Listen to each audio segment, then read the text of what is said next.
pessoal, tudo bem?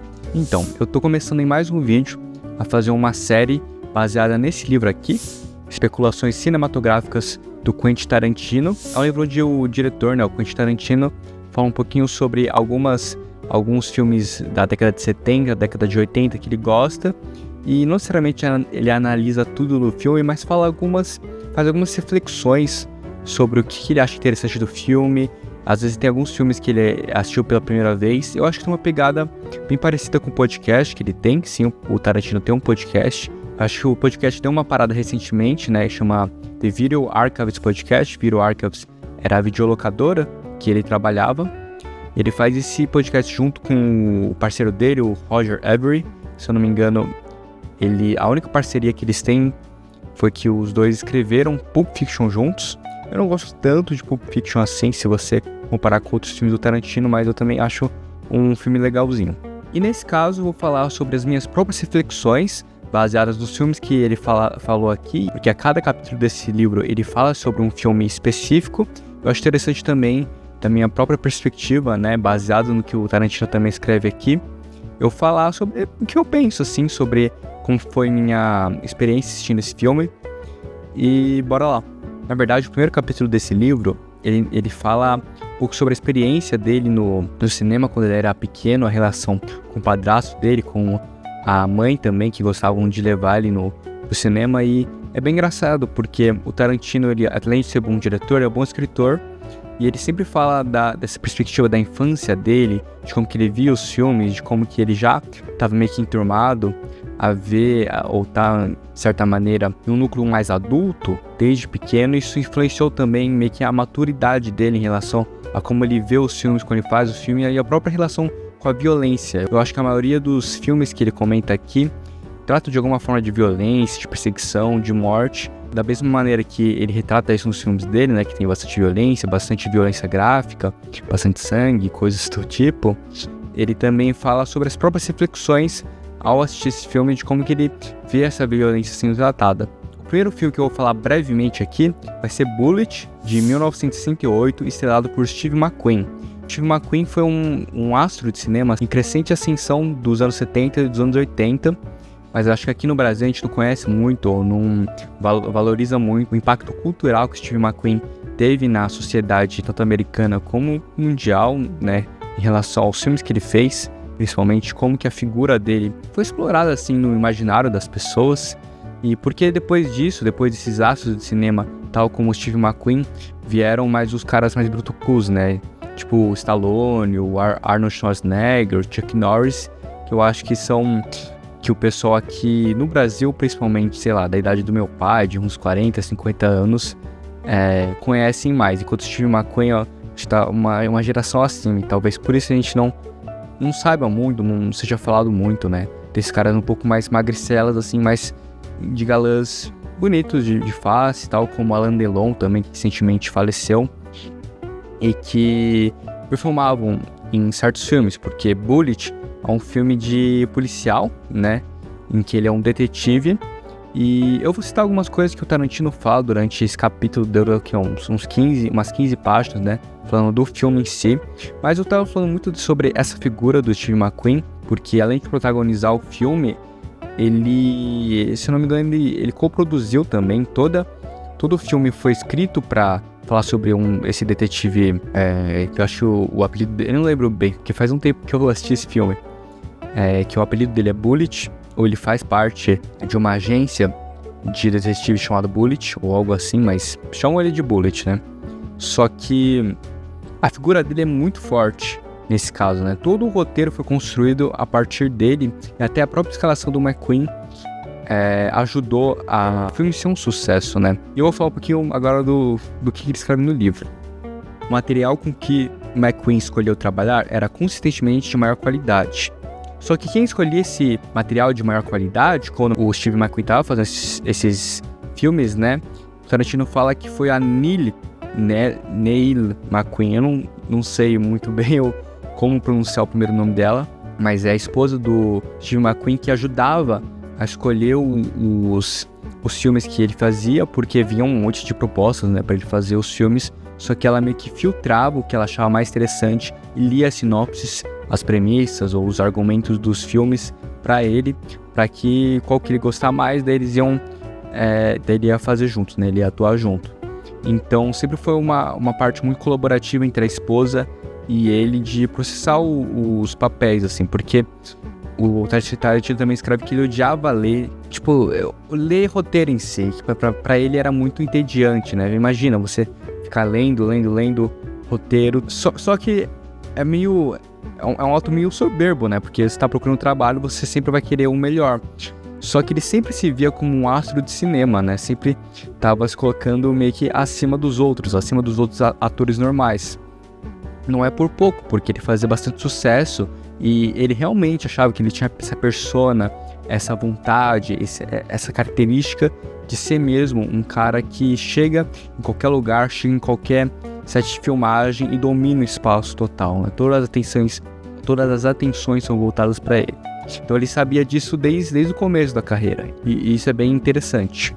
Depois que a Neil McQueen leu o roteiro do Bullitt para ele ficou meio receoso, assim, se topava ou não, porque na época ele tava nessa cultura de anos 70, né, ou embarcando para os anos 70, começar da contracultura, né, de paz e amor. Ele tava vestindo roupas hippie, usando colar, coisas do tipo, e ele achava que fazendo um detetive, um policial, as pessoas iam no cinema e iam ficar meio confusas, assim, tipo, nossa, ele não era meio um ativista, não tinha meio que essa característica, por que ele tá interpretando um cara assim? Você vê como as coisas são, né, porque hoje a gente já tem esse discernimento, né, que não necessariamente os papéis que o ator faz vão ser as características na vida real do que ele faz, do que ele defende, né? Só que ainda existem vários núcleos de fanboys, fangirls e até gente de novela, assim, que às vezes confunde, né? Entre o que o ator faz, os personagens que ele faz, as características desse personagem e o que o ator em si é. Então é interessante, né? Esse paralelo que o Tarantino coloca aqui. Só que daí a esposa dele insistiu tanto que ele decidiu fazer, contanto que ele ainda pegasse um pouco dessa parte mais descolada, desse colar hippie, dessas roupas um pouco mais despojadas, justamente no policial. E isso era muito estranho na época, porque imagina, todo policial era certinho, era sisudo, ou nos filmes do Pakula, né? Era um detetive muito com cara de velha, assim, com cara de cansado, coisas do tipo. Só que o McQueen mostrou que era possível dar uma outra alternativa a isso e de ser um cara que você vendo na tela você almejava assim, então era um astro, era um personagem que se destacava entre os outros, né? Os casos em torno dos quais os filmes se desenvolviam tinham a ver com alguma coisa considerada provocativa no fim dos anos 1960, e todos se esforçavam para incluir diálogos um pouco mais próximos da linguagem crua das ruas. O movimento de contracultura, a partir dos filmes europeus na maioria, e que vários diretores da década de 60 e 70 se inspiravam um pouco de sempre gravar as coisas muito externas, tentar pegar essa parte mais urbana, essa parte que eu já falei, né, das ruas, assim, no linguajar dos filmes, coisas não tão sisudas, que você assiste e percebe que é um site de filmagem, ou que as atuações estão muito teatrais, assim. Isso era normalidade, assim, nos anos 50, nos anos 40, mas os diretores e os produtores já estavam percebendo, acho que a partir do advento da TV também, dos filmes europeus, que outras alternativas poderiam ser mais benéficas ao fazerem os filmes, né? Tanto do pessoal dos anos 70, como o pessoal europeu, né, que estava fazendo os filmes. Engraçado que nesse caso, eu falei muito dessa parte do Steve McQueen, porque o roteiro do filme é meio confuso. É alguma coisa relacionada a essa rede de detetives que tem que proteger um cara, porque tem um poderoso político que vai depor no dia posterior, e esse cara era muito fundamental, só que esse cara acaba sendo morto, e o detetive Bullitt, o Steve McQueen, vai tentar ver o que tá rolando, né? Porque esse cara foi morto, o que aconteceu, tem que meio que corrigir a cagada dele. Como que o diretor consegue usar essa figura do Steve McQueen junto com essas várias locações, tanto externas como internas, que tem aquela cena do hospital, uma cena de gato e rato, onde o Steve McQueen tá perseguindo um outro cara lá que tá sendo suspeito, e é uma cena muito boa, assim, você fica realmente vidrado até que o cara consegue escapar. E ainda tem uma outra lá, que eu acho que é em São Francisco, né, o filme se passa em São Francisco, que no meio da rua, assim, é uma perseguição louca, assim, né? Porque são dois carros indo um atrás do outro, começa um vigiando o outro, e tem uma hora que, quando o carro tá sendo vigiado, tá sendo procurado, ele tenta fugir por várias maneiras, e é uma das cenas mais icônicas, assim, do cinema, principalmente do norte-americano, em termos de perseguição, em termos de gravar carros, e mesmo assim você, tipo, tem umas partes assim que você não tá entendendo muito o que tá acontecendo, mas você tá meio que hipnotizado pelo filme, assim, pela forma que tá sendo filmado, pela forma que você meio que tá torcendo pro Steve McQueen pelo menos fazer alguma coisa.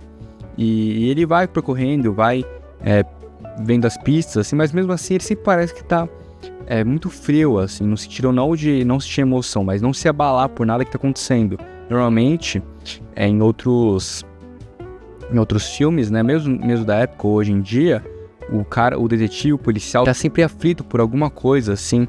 E nesse caso, poderia ser um par romântico que ele tem, que mostra algumas vezes no filme, mas quando essa moça é impactada e vê o que o Steve McQueen faz, qual é a profissão dele, o que ele tá fazendo de fato, ele vai lá, se aproxima, conversa com ela e fala, tipo, é isso, eu não tenho o que fazer, se é isso que eu faço, se você quiser ficar comigo, tudo bem. E ela aceita e o filme fica de boa. Então ele é sempre um cara muito calculista, assim, um cara que sempre quando as coisas dão errado, ele não se desespera. E isso vem muito do estilo do McQueen, do que o McQueen também sugere.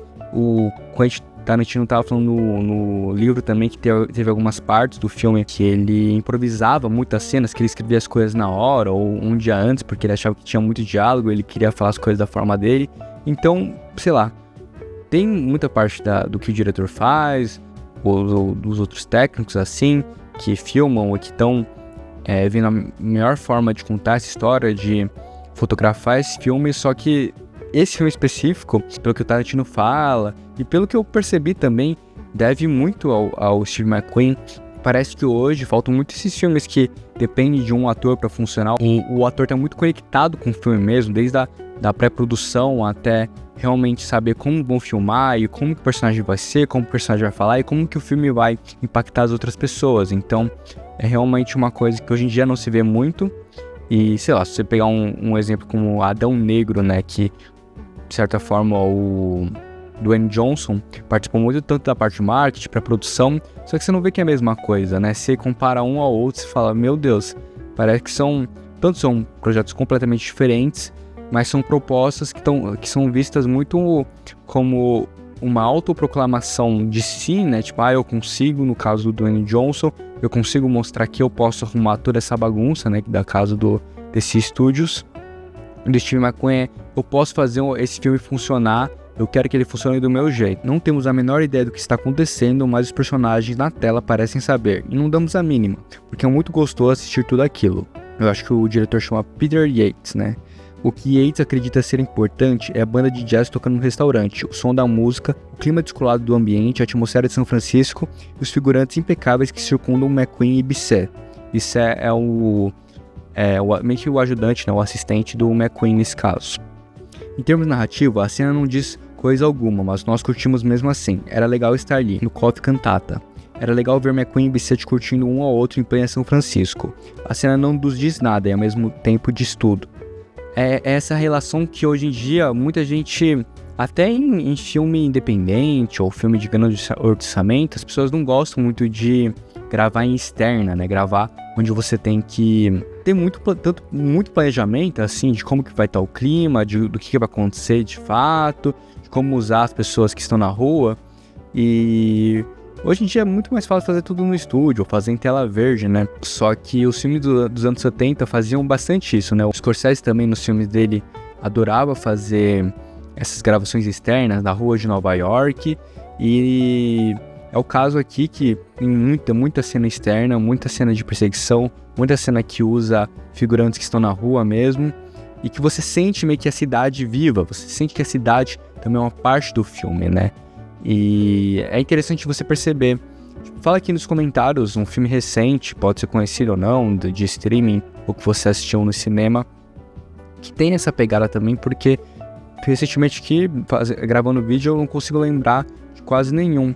Então, é uma coisa que a gente, às vezes, que é difícil, né, gravar externa, você, igual que eu falei, você tem que controlar muita coisa, mas ao mesmo tempo eu acho que sempre dá algo a mais, assim. Tipo, tanto na diferença que você vê, por exemplo, a Globo gravando naquela cidade cenográfica, com os figurantes, quando a Globo realmente gravava coisas no meio da rua, no meio da Praça da Sé e coisa do tipo, você consegue perceber a diferença. E eu acho que tanto filmes nacionais, ou como filmes americanos e internacionais, hoje em dia falta um pouco isso, de você sentir que os personagens realmente estão numa cidade viva, que eles estão interagindo com o ambiente e as pessoas que percorrem esse ambiente, né? Que no caso desse filme é São Francisco.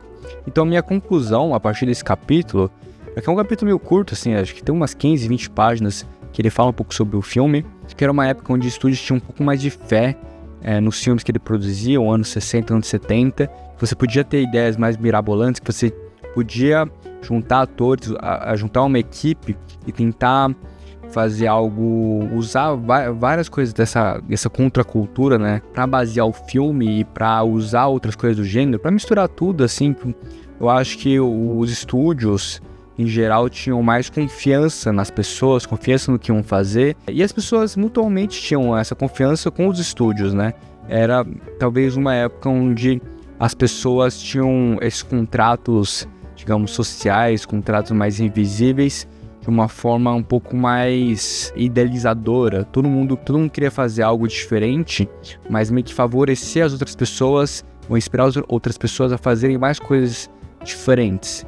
E hoje talvez a gente até tenha essa energia, mas é muito cada um por si, assim. Hoje eu vou juntar minha equipe, vou juntar minhas coisas para eu ganhar os meus prêmios, esse tipo de coisa, e não talvez para inspirar outras pessoas e dizer, fazer esse filme é possível, fazer esse tipo de filme é possível. Não sei se ficou muito claro, mas é essa a minha sensação a partir de filmes ou do cenário independente brasileiro e dessas experiências atuais que eu tô tendo, tanto escrevendo filmes, argumentos, sinopses de ficção, de curtas e longas metragens, como experiência audiovisual em geral, né? Principalmente em começo de carreira, em rumo ao núcleo mais profissional. Bom, pessoal, espero que vocês gostem. Comenta aqui também se vocês querem que eu continue esta série. O Anatomia de uma Cena também vai voltar daqui a pouco. Também sugira aqui filmes eu posso fazer.